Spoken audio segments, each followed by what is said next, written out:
خواجہ علی کاظم کے خاندانی پس منظر اور ان کی زندگی پر مختصر سی روشنی ڈالیں گے، جن کی آواز نے اہل بیت کی محبت اور عزت کو ہر دل تک پہنچایا۔ خواجہ کاظم کا پورا نام خواجہ علی کاظم ہے۔ آپ کا خاندان خواجہ فیملی سے تعلق رکھتے ہیں، اس لیے آپ کو پیار سے خواجہ کے نام سے بھی پکارا جاتا تھا۔ آپ کے والد کا نام خواجہ نذیر ہے، جو کہ گریڈ 1 کے ملازم ہیں، اور والدہ کا نام بطول ہے۔ آپ کے والدین کو اللہ تعالیٰ نے 3 بیٹے کی نعمت اور 2 بیٹی کی رحمت سے نوازا۔ اس طرح آپ کے کل 5 بہن بھائی ہیں، اور آپ شاید اپنے بہن بھائیوں میں دوسرے آخری نمبر پر آتا ہے۔ آپ زیادہ تر اپنے بڑے بھائی خواجہ ندیم کے ساتھ اٹھنا بیٹھنا ہوا کرتا تھا، اور اپنے بھائی کے ساتھ ہمیشہ دوستانہ ماحول میں رہا کرتے تھے۔ آپ کا تعلق بلتستان کے نواحی گاؤں ارگیول یا ارگیول کے ایک چھوٹے گاؤں چھن ارگیول سے ہیں، اور ساری زندگی وہیں پر مقیم رہے۔ آپ کو کھیلوں میں سب سے زیادہ کرکٹ اور فٹ بال کھیلنے کا شوق تھا۔ آپ کا سب سے پسندیدہ ملک عراق تھا، اور آپ کا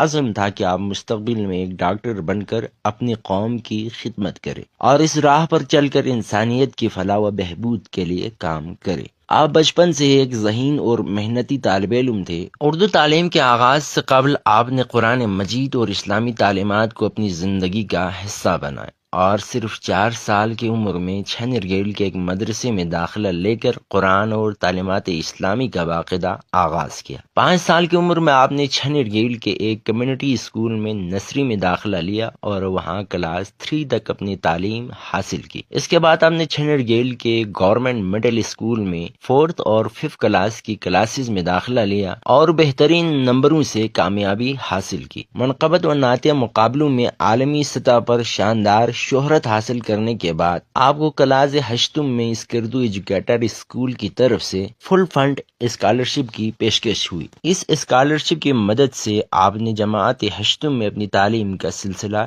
جاری رکھا، اور 2025 میں اس جماعت میں بہترین نمبروں سے کامیابی حاصل کی۔ آپ کی مسلسل محنت اور لگن نے آپ کو ایک نئی تعلیمی مقام تک پہنچایا، جہاں آپ نے کلاس ہشتم میں داخلہ لے کر اپنی تعلیم کا نیا باب شروع کیا۔ آپ کو بچپن ہی سے قصیدے، منقبت اور نعت پڑھنے کا بے حد شوق تھا۔ چھن ارگیول کے مدرسوں میں ہونے والے نعتیہ اور منقبت مقابلوں میں آپ ہمیشہ حصہ لیتے تھے، اور ان میں بہترین پرفارمنس کا مظاہرہ کرتے تھے۔ اس کے علاوہ اسکول کے بزم ادب پروگراموں میں بھی آپ ہمیشہ پیش رہتے تھے۔ اہلیان ارگیول آپ کی آواز کی خصوصیت سے بخوبی واقف تھے، اور ہر چھوٹے بڑے محفلوں میں آپ کو مولا کی مدح خوانی کرنے کا موقع دیا جاتا تھا، جس کے دلسوز آواز نے ہمیشہ سامعین کے دلوں کو جیتا۔ آپ نے اپنا پہلا قصیدہ بلتی زبان میں کھرمن کی ایک محفل میں پڑھا، جہاں آپ کی آواز نے زبردست مقبولیت حاصل کی۔ کھرمن کے عمائدین نے آپ کی حوصلہ افزائی کی، اور آہستہ آہستہ آپ کی آواز پورے بلتستان میں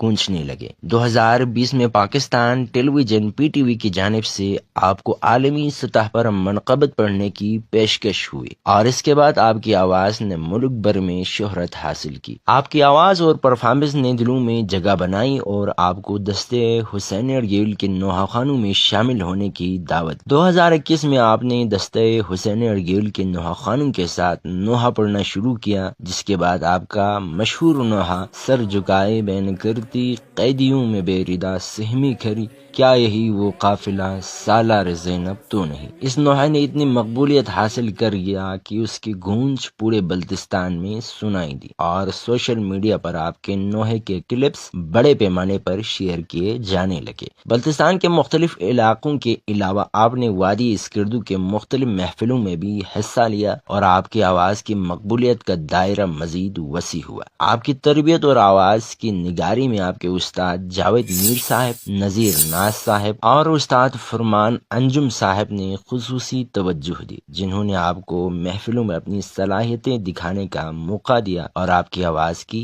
اصلاح کی۔ آپ نے اسکردو، کھرمن، گانچے، شگر، گلگت، استور اور نگر جیسے علاقوں میں محفلوں میں شرکت کی اور وہاں کے مومنین کے دل جیتے۔ 2020 میں پاکستان ٹیلی ویژن پر منقبت پڑھنے کے بعد آپ کو ملتان میں بھی منقبت پڑھنے کے لیے لیے بلایا گیا، اور اس کے بعد آپ نے پاکستان کے مختلف بڑے شہروں میں جیسے اسلام آباد، کراچی، راولپنڈی اور دیگر چھوٹے بڑے اضلاع میں اپنے فن کا شاندار مظاہرہ کیا۔ بین الاقوامی سطح پر بھی آپ نے مولا کی مداحخوانی کی اور تنزانیہ، عراق، ایران، شام، کوفہ، کربلا اور نجف کی مقدس مقامات کی زیارت کی۔